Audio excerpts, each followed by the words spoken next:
This is the Global Podcast Network, where executives and professionals connect, share, and inspire.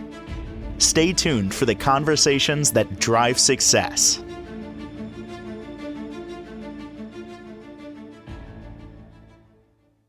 Oh, we are going to inspire you today.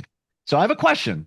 When you come home from work or being out and you walk through the front door of your place, does it feel warm, inviting? Do you have that feeling of like, oh, yeah, it's good to be home? Yeah. Or is it just like, meh, let me just put my keys down here, put my bag over here, computer over here. It's like, whatever. It should feel like home when you come home. You should have that feeling of just, this is it. I love, and it could be different rooms that you might love. You might love your bedroom. Just, I love getting in my bed and just putting the TV on. Why doesn't it feel that way? We're going to talk about that today with an amazing interior designer. Also going to focus on some of the trends today, which includes some of the colors that we may want to gravitate to. She gives you a personalized space when you work with Diane Rosen, and she's on the program today. How are you doing? I am great. Thank you. So much to talk about here. Before we even get into trends or anything like that, you do a lot from commercial interior design to outdoor living space, universal type designs. Is there any type that you love more than the other? I know you work with anybody, but is there any like a little passion you have, or even is there a particular room that you kind of like doing more than the other? Mostly I work with residential. Okay. I find that actually a lot more engaging and interesting because every home is different. Every person who inhabits it, could be children and pets or whatever, will ask and demand actually to develop that and create it their own. Hmm. What are you hearing from people now when you talk with somebody and they echo or share with you what's going on in their world or what they're trying to achieve? I think most lately, what I've really been discussing with clients is a comfort zone. Mm. They want to come home, and what I hope to create for them is a space when you do walk in the door, you can relax. Mm. And you've got a chair, a sofa, the TV, whatever it may be, pets, whatever, that make you feel comfortable and just disengage from your workplace or any other issues going on. Diane, do you feel that everything matters when, let's say, the layout of a living room? And not the professionals, might take it for granted where, placement of the sofa, let's say the TV, a table here, a table there. Does everything matter? Everything does matter. But again, it's all about balance and scale. What are we trying to achieve here? What is your ultimate goal? Is this your room where you're watching TV? Is this the room where you need to do work? Is this the room that you need to engage with kids and the family and the dog and carrying on and stuff? So it's not so much about placement of the piece. It is how it is spatially balanced and scaled so that could be another person or four people show up and you're in a comfort zone. It's interesting, the rest of us not being designers, where we'll take a couch and we'll put it up against the wall to maximize space and all of that. But we don't see it the way you see it, where we don't have to do that. You can make it float a little bit in the living room so there is space around it, right? Correct. Absolutely. Lots of times, again, it's what are we trying to achieve here? What do you want to see as you walk in this room? It doesn't have to be, it has to be to spec, so it has to be to scale, but mostly it has to be comfortable. And what I tell clients, especially if we're doing, say, a living room, a great room, or whatever, when you're looking at buying furniture, period, it's an expensive process. Can't deny it. But it's so important that you literally sit in it so you can feel the comfort level, the cushion, the back, the lumbar. if this is the place you're going to read, sit, watch TV, take a nap, you want this is where you want to put your money. This is what Yeah. you want to invest in. I totally understand it. And I moved a couple of years ago, downsized from a house, and I'm looking for another house, but just I'm in New York, not the best time, just waiting for the right situation. But to your point, I was kind of in a rush, so yeah, I bought a couch, ottoman, decent amount I spent on it. But I wasn't intentional about the fabric, the layout, and all of that. Well, here it's barely a couple of years later. I can see the fabric wearing. It Mhm. wasn't durable, even the construction. And what it has become now is a multi-thousand-dollar scratching post for my cats. And I'm past caring about it anymore. Full disclosure, if you come over, you're going to see a lot of throw blankets because it's hiding some of the scratching. But if I worked, and by the way, let me just jump in here and say, before I continue, I will never do that again in terms of outdoor or indoor without somebody like yourself. If I consulted with somebody, you would have said, "Oh, Steve, no, you need to get a certain type of fabric that's closer woven so they can't get their claws in."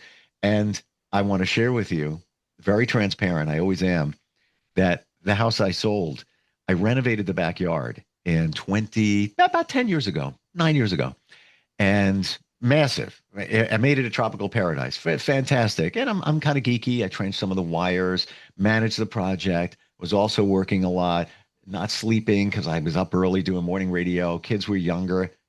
I gave myself a legitimate ulcer that took me to the hospital. Ooh, Never do that again.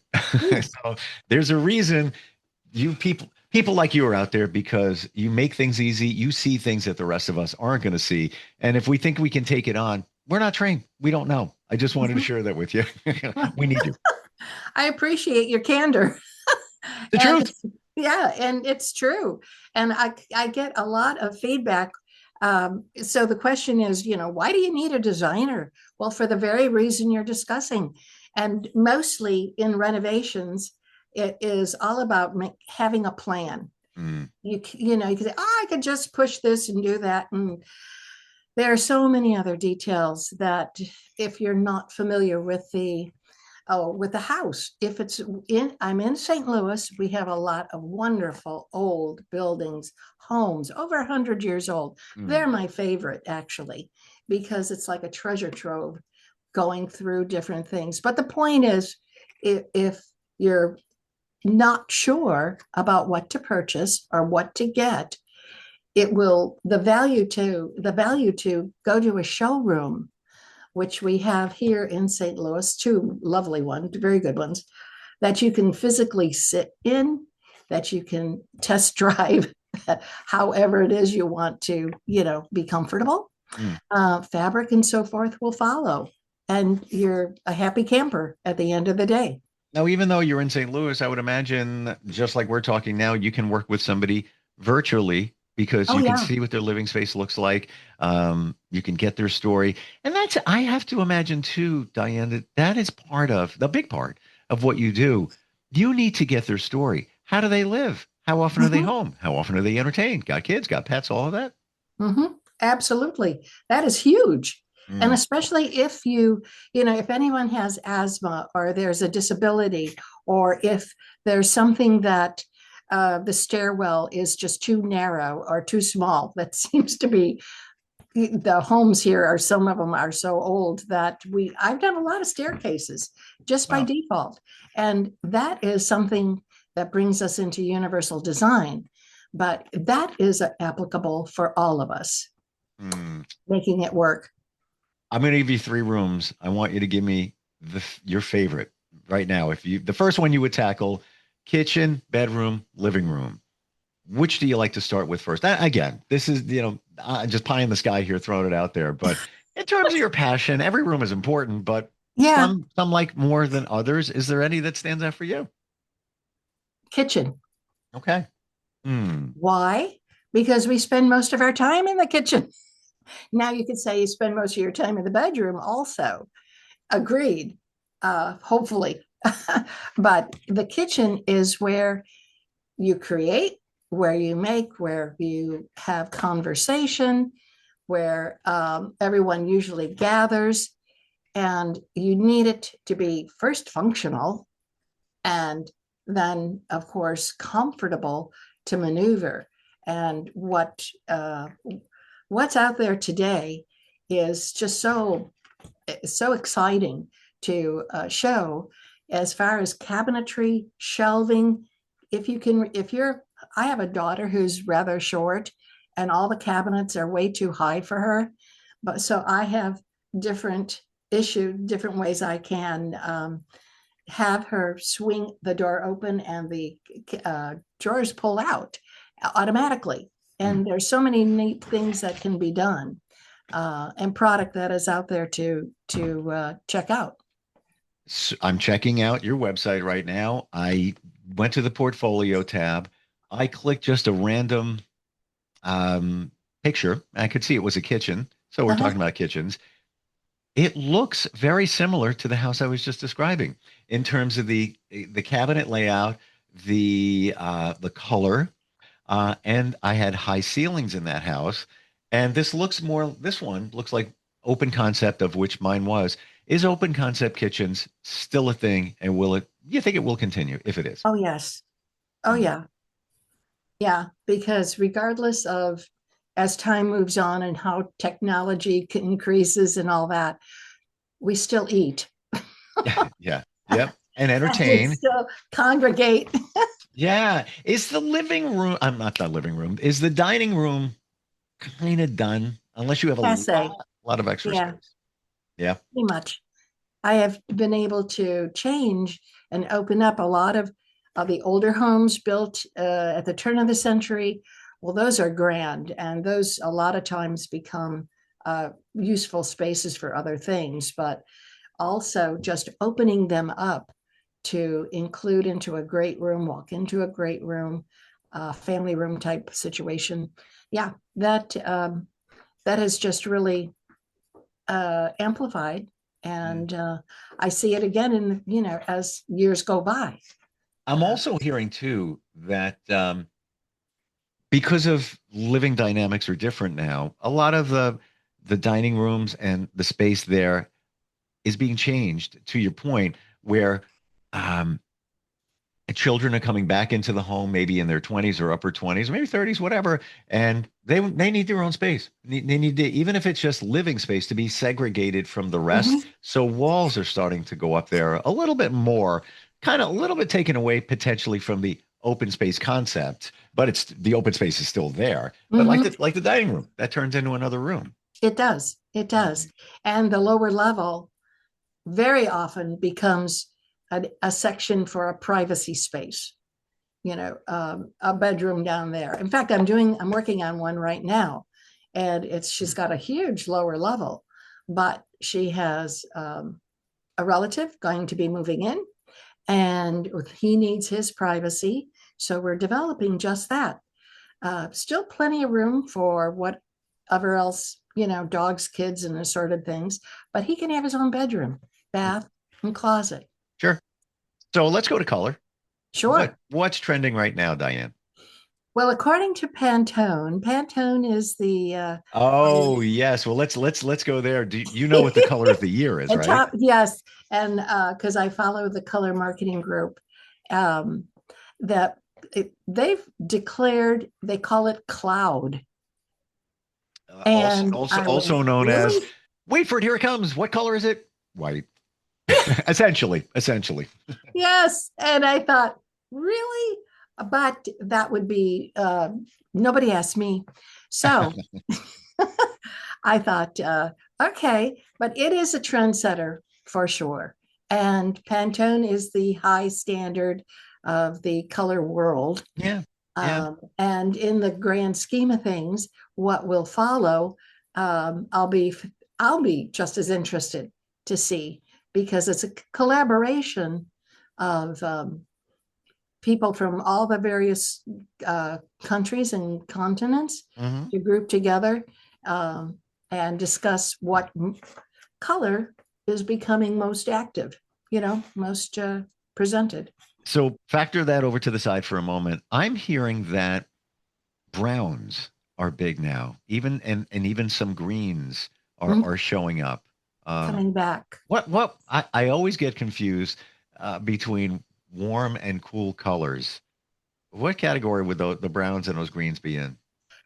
Well, your green, and it can go into a cool color, but it can also be very vibrant. And it depends what spectrum you're talking about anymore, because you can literally create your own colors Hmm, with using a computer. You sure. can create your own colors.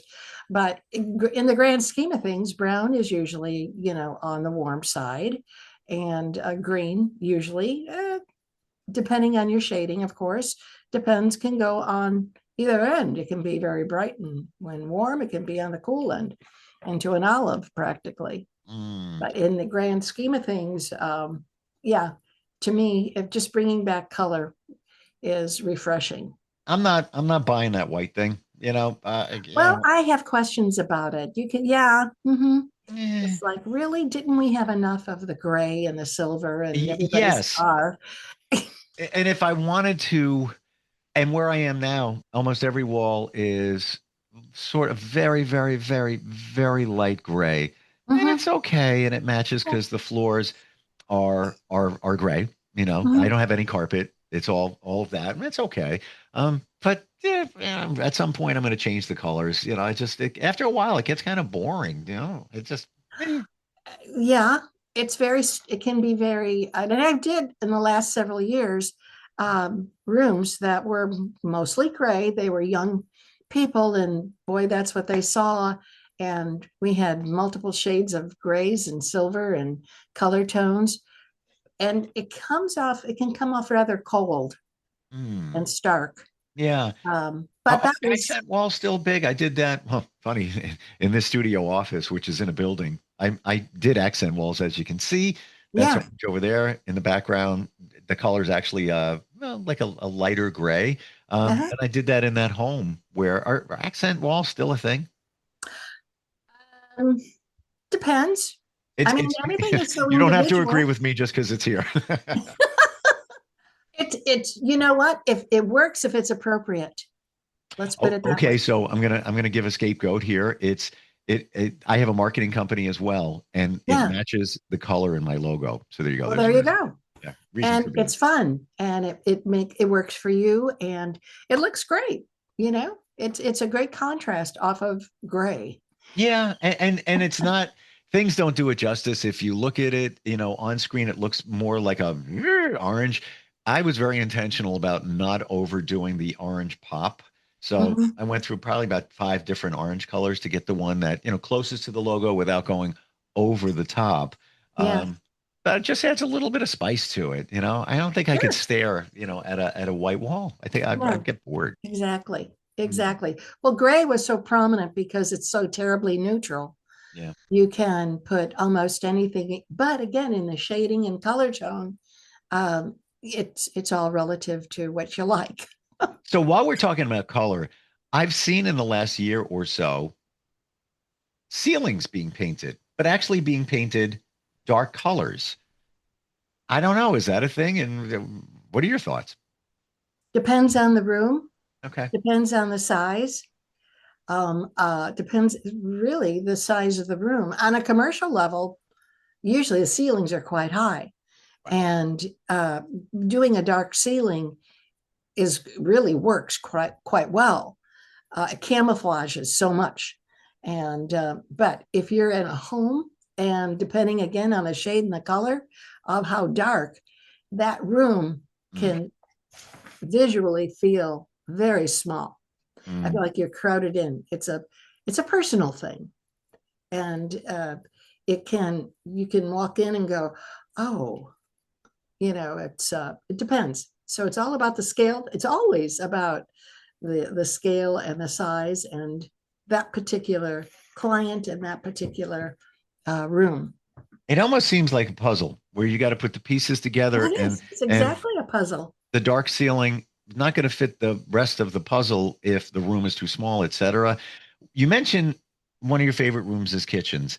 If somebody is considering redoing a kitchen, What advice would you give them? Or what are some of the starting points that you would say, hey, start thinking about this now in terms of the total design? How they use it. Are they really a cook? Are Mm, you a baker? What is most important to you when you're cooking? If you, and I've done the range of uh, middle income to very high executive, and the bottom line is always, is this a room? Is this kitchen for you to enjoy with cooking, baking? What materials are most important to you? mm. What is most important to me is to listen. I think Yeah. that's the key point right there. I really do. That is that has to be the key point. Mhm. And you do. You pick up on the little nuances that people Uh-huh. say. Um, it's you know what? It's almost as if Diane, you're a CSI investigator.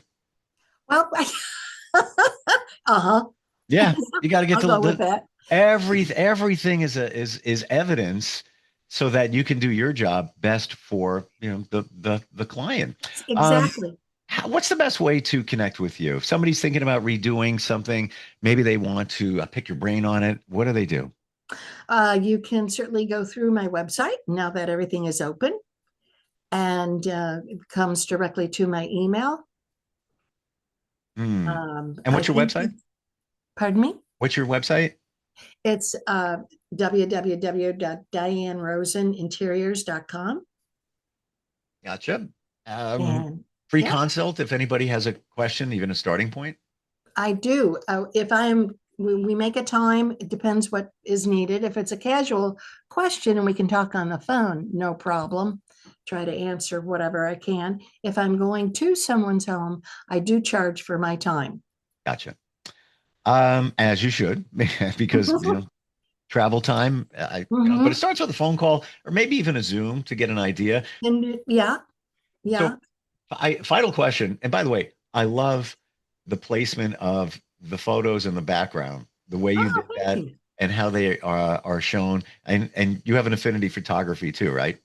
Yeah, Hmm. yeah. It is my other since I've become kind of semi-retired at this point, Mhm. although I'm taking projects as if and when someone would like some help.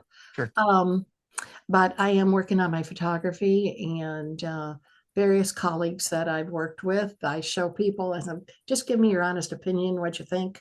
I don't really want to get into business with it, Yeah. but just I can show some of my work at a gallery locally. Love it. And you know what? It's a creative passion. It's another outlet for you to express creativity. And I have to believe, people like yourself, you're always thinking, you always want to, do something.